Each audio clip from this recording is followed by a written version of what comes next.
ini semuanya sehat. Saya Putu Sugiasih, guru ekonomi. Kali ini kita akan belajar tentang sistem ekonomi. Nah, silakan adik-adik simak video ini dengan baik. Pada kesempatan kali ini, kita akan membahas sistem ekonomi dengan kompetensi dasar 3.2, menganalisis masalah ekonomi dalam sistem ekonomi. Sebelum menjelaskan sistem ekonomi, alangkah baiknya kita mengingat kembali masalah ekonomi yang ada, yaitu yang pertama, masalah ekonomi klasik, dan yang kedua, masalah ekonomi modern. Masalah ekonomi itu akan dipecahkan oleh sistem ekonomi yang dianut oleh suatu negara. Tujuan pembelajarannya, setelah mempelajari materi ini, peserta didik diharapkan mampu menentukan ciri-ciri dari setiap sistem ekonomi.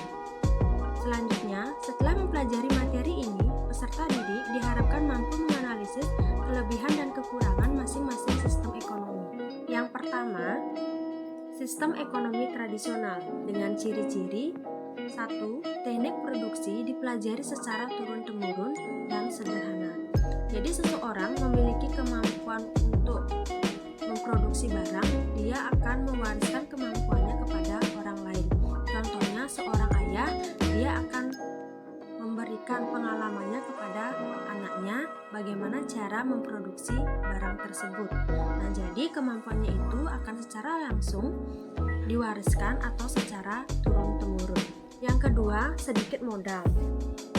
Masyarakat menggunakan sedikit modal karena sudah memanfaatkan kekayaan alam yang ada di sekitarnya untuk memenuhi kebutuhan hidupnya. Yang ketiga, pertukaran sistem barter. Sistem barter ini merupakan sistem jual beli barang yang digunakan alat pembayarannya adalah barang. Contohnya saja pada gambar, orang A dia memiliki ikan dan orang B dia memiliki kunyit. Nah, jadi dia akan melakukan sistem pertukaran barang untuk memenuhi kebutuhan hidupnya. Yang keempat, belum ada pembagian kerja terikat dengan tradisi. Selanjutnya, yang kelima, tanah adalah sumber produksi dan kemakmuran.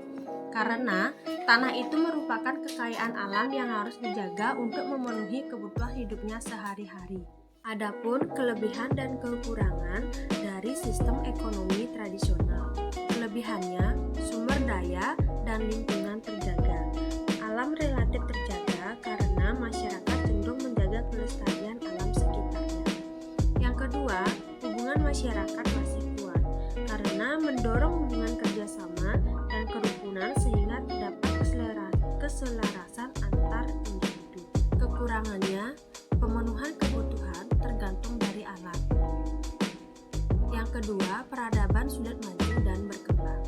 Yang kedua, sistem ekonomi komando atau terpusat dengan ciri-ciri semua alat dan sumber produksi dimiliki dan dikuasai oleh negara sehingga hak milik perorangan hampir tidak ada. Yang kedua, pekerjaan yang tersedia dari siapa dan siapa yang akan bekerja ditentukan oleh pemerintah. Yang ketiga, kebijakan ekonomi diatur oleh pemerintah. Adapun kelebihan dan kekurangan dari sistem ekonomi komando. Kelebihannya yang pertama, masalah ekonomi atau ketimpangan dapat dikurangi dengan pengawasan dan campur tangan pemerintah. Yang kedua, pendapatan lebih merata. Lanjutnya, kekurangannya, kemajuan masyarakat terhambat. Yang kedua, masyarakat dan swasta terkekang. Yang ketiga, sering terjadi monopoli yang merugikan masyarakat. Yang ketiga, sistem ekonomi pasar atau liberal dengan ciri-ciri yang pertama, semua sumber produksi menjadi milik masyarakat. Masyarakat diberi kebebasan tanpa batas untuk memiliki sumber-sumber produksi. Yang kedua, pemerintah tidak ikut campur tangan secara langsung dalam kegiatan ekonomi.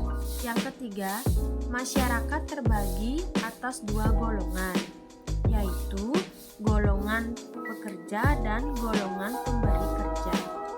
Yang keempat, timbul persaingan dalam masyarakat. Sebagai konsekuensi adanya kebebasan memiliki sumber-sumber produksi, timbul persaingan dalam mengejar keuntungan. Yang kelima, setiap kegiatan ekonomi didasarkan atas atas pencarian keuntungan. Yang keenam, kegiatan ekonomi selalu mempertimbangkan keadaan pasar. Adapun kelebihan dan kekurangan sistem ekonomi pasar. Kelebihannya, masyarakat memiliki hak yang sama di sektor ekonomi. Kedua, produktivitas yang tinggi. Yang ketiga, masyarakat memiliki inovasi dan kreativitas yang tinggi. Jadi, masyarakat akan menumbuhkan inisiatif dan kreasi masyarakat dalam mengatur kegiatan ekonomi. Maka, masyarakat tidak perlu menunggu komando dari pemerintah. Kekurangannya, yang pertama, memicu terjadinya monopoli pasar. Yang kedua, terdapat kesenjangan ekonomi yang dalam. Yang ketiga, perekonomian mudah menghadapi ketidakstabilan. Yang keempat, sistem ekonomi campuran dengan ciri-ciri. Yang pertama, pemerintah dan swasta melakukan kegiatan perekonomian. Yang kedua, tatanan ekonomi. Tatanan ekonomi merupakan mekanisme pasar, namun masih terdapat campur tangan pemerintah. Yang ketiga, terjadinya persaingan dalam perekonomian, namun pemerintah tetap melakukan pengawasan. Kelebihan dan kekurangan dari sistem ekonomi campuran. Kelebihan yang pertama, pemerintah dapat memfokuskan perhatian untuk memajukan sektor usaha menengah dan kecil. Yang kedua, adanya kebebasan berusaha dapat mendorong kreativitas individu. Kekurangannya, yang pertama, sulit menentukan batas antara kegiatan ekonomi yang seharusnya dilakukan pemerintah dan swasta.